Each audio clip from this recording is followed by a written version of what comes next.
Engine failures at 35,000 feet, most passengers fear them, but here's the surprising truth. Modern aircraft like the Airbus A320 can glide for nearly 100 miles even with total power loss, thanks to sophisticated emergency systems. Let me tell you what fascinates me most about that. The way these procedures follow a crystal clear golden rule. Fly, navigate, communicate. It's like having a survival playbook written in order of absolute priority.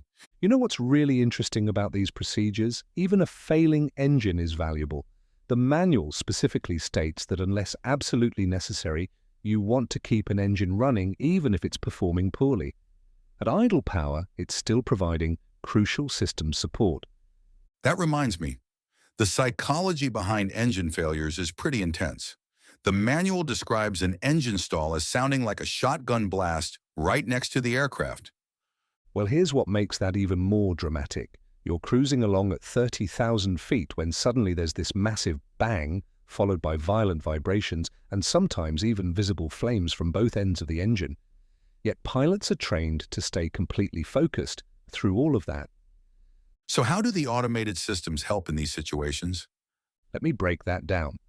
The flight warning computer and FADEC act like additional crew members, constantly monitoring engine performance. But here's the catch. They're not perfect. In cases of partial thrust loss, these systems might not even trigger warnings, which is why pilot judgment is still crucial.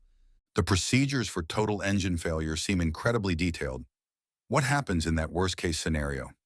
Well, that's where things get really interesting. When all engines fail, the aircraft essentially becomes a sophisticated glider. The ram air turbine automatically deploys to provide emergency power, giving pilots about 30 minutes of battery life. But here's the fascinating part. Pilots have 3 different strategic options depending on their situation: standard, obstacle, and fixed speed strategies. The way these procedures account for real-world complications must be incredibly complex. You know what makes them so effective? They're built on decades of real incidents. Take engine vibrations, for example. The manual explains they can be caused by anything from blade damage to ice accumulation, but high vibrations alone don't necessarily mean you need to shut down the engine. It's all about context. That seems counterintuitive, keeping a problematic engine running rather than shutting it down. Well, here's why it makes sense. Even a struggling engine provides valuable system support. Think of it like having a backup generator that's not running at full capacity. It's still better than no power at all. The manual is very specific about this. Unless a procedure explicitly requires engine shutdown, keep it running. The procedures must vary significantly depending on when the failure occurs during flight. Exactly right, and let me explain why. During takeoff, you're dealing with critical decision speeds and immediate terrain clearance issues.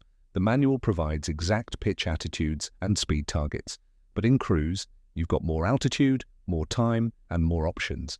It's like having different emergency protocols for different phases of a space mission. The psychological preparation for these scenarios must be intense. Well, that's one of the most fascinating aspects. These procedures are designed to reduce cognitive load through clear task sharing. During an engine failure after takeoff decision speed, one pilot focuses solely on flying while the other handles the emergency checklist. The manual even specifies exact communication protocols with air traffic control.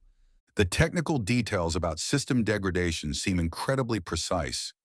Let me give you some examples. When all engines fail, you lose the green and yellow hydraulic systems, but the blue system stays powered by the RAT.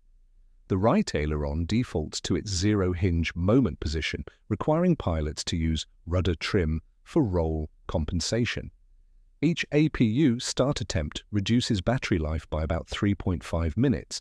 These aren't just theoretical concerns, they're real aerodynamic effects that pilots need to manage. The evolution of these procedures must reflect years of learning from actual incidents. That's exactly right, and here's what makes that so important. Every procedure, every checklist item represents lessons learned from real events.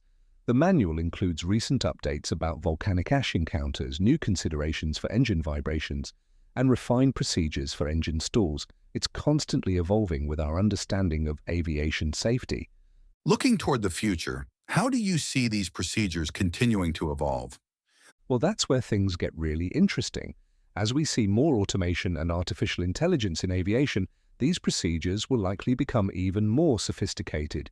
But here's what won't change: the fundamental principle of keeping pilots in the loop, making informed decisions based on their understanding of aircraft systems and aerodynamics.